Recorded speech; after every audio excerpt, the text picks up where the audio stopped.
আচ্ছা, আমার ছোট বন্ধুরা, আমরা ঠিক এর আগের ভিডিওটায় আমরা দেখলাম যে 2 ডিজিটে আমরা কেন প্লেস হোল্ডারটা বসাচ্ছি in form of plus or into or a zero. কারণ আমরা 10th পজিশনটা আমরা দ্বিতীয় লাইনে সলভ করছি। ট্রিপল ডিজিট মানে কি? Ones, tens, hundreds. তাহলে তুমি যখন 3 ডিজিট মাল্টিপ্লাই করছো তখন প্রথম লাইনে অ্যাকচুয়ালি তুমি ওয়ান্স দিয়ে মাল্টিপ্লাই করলে, এখানে 325কে তুমি 3 দিয়ে মাল্টিপ্লাই করলে।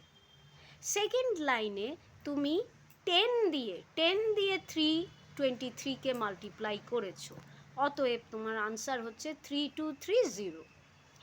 থার্ড লাইনে এটা 200 place value of this 2 is 200. So actually what you are doing is you are multiplying 323 into 200. আর এই তিনটে স্টেপ যখন তুমি অ্যাড করছো, that gives your total result of 323। Sorry, আমার এখানে একটা ছোট্ট ভুল হয়েছে, এটা 323 ইন্টু 213। তাহলে আমরা আগেরটায় জানলাম যে আমি 10th পজিশনের টেক কেয়ার করার জন্যে আমি প্লেস হোল্ডার 0 এই পজিশনে ওয়ান্সের ঘরে বসিয়ে টেন্স থেকে শুরু করছি। হান্ড্রেডস পজিশনের জন্য আমার কি করতে হবে না, আমার দুটো প্লেস হোল্ডার বসাতে হবে, কারণ ওয়ান্স, টেন্স, হান্ড্রেডস থেকে শুরু হলো। অতএব এখানে তুমি 0 বসাতে পারো বা প্লাস বা মাল্টিপ্লাই। তাহলে থার্ড লাইনে তুমি এখানে দুটো 0 অথবা দুটো প্লাস অথবা দুটো মাল্টিপ্লিকেশন চিহ্ন বসাবে। তাতে কি হবে, তুমি যখন 200 দিয়ে এই যে 2 দিয়ে মাল্টিপ্লাই করছো, দিস 2 ইজ অ্যাকচুয়ালি 200। তাহলে তুমি এই 2 এর ফেস ভ্যালু দিয়ে মাল্টিপ্লাই করছো। 2 3 যা 6, 2 2 যা 4, 2 3 যা 6, ফেস ভ্যালু দিয়ে মাল্টিপ্লাই করলে, আর এই যে 0 বা প্লাস বা মাল্টিপ্লাই যেই চিহ্নই দাও, এই দুটো ঘরে যারা থাকছে তারা তোমার প্লেস ভ্যালুটা টেক কেয়ার করলো। এই প্লেস ভ্যালুটা যদি ঠিক না থাকে তাহলে তোমার এন্টায়ার গণনাটা তোমার ভুল হয়ে যাবে। অতএব আমি জানি যে 323 কে আমি যদি 213 দিয়ে মাল্টিপ্লাই করি, আমি সেটা 3 ধাপে করছি। একবার ওয়ান্স মানে 3 দিয়ে করলাম, তারপরে 10 দিয়ে করলাম, তারপরে 200 দিয়ে করলাম, দিয়ে এই তিনটে অ্যাড করে আমি যা পেলাম সেটাই হলো আমার 323 ইন্টু 213। অতএব বাচ্চারা, প্রথম যখন তোমরা এই ক্যালকুলেশন করবে তখন ডেফিনেটলি এরকম স্কোয়ার বুকে ঘর গুনে গুনে করবে। হ্যাঁ, প্রত্যেক ঘরে একটাই সংখ্যা থাকবে।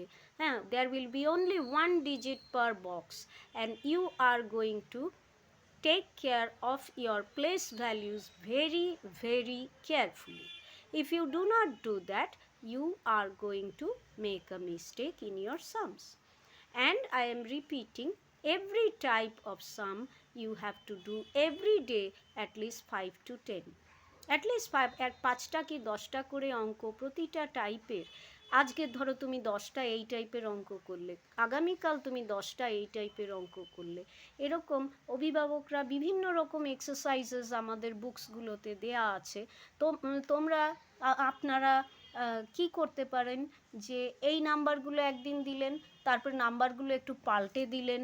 হ্যাঁ, এইভাবে বাচ্চারা যখন ঘুরিয়ে ফিরিয়ে করতে থাকবে, তখন এখানে দেখুন 30টা এক্সাম্পল ওদের টেক্সট বইয়ে দেয়া আছে।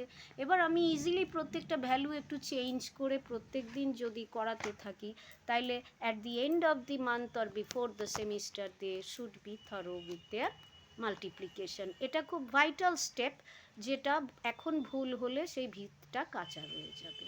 অতএব please practise every day, even if you do 5 sums, do it every day and in a very systematic routine. সেটা সিস্টেমটা বাচ্চারা পারবে না, আপনাদের দায়িত্ব হবে আমি কোন দিন কী করাচ্ছি সেটার একটা নোট রেখে আমার প্র্যাকটিসটা যাতে একটা নিয়মিত পর্যায়ে চলে আসে সেইটা দেখা। আর বাচ্চারা, তোমাদের ডিউটি হবে টিচার বা টিউটার বা মা বা দিদা যেই দেখাচ্ছেন তিনি যেটা দিলেন সেটা যেন তুমি নিয়ম করে নিটলি বক্স বাই বক্স বসিয়ে জিনিসটাকে করার চেষ্টা করো। Okay, bye for now.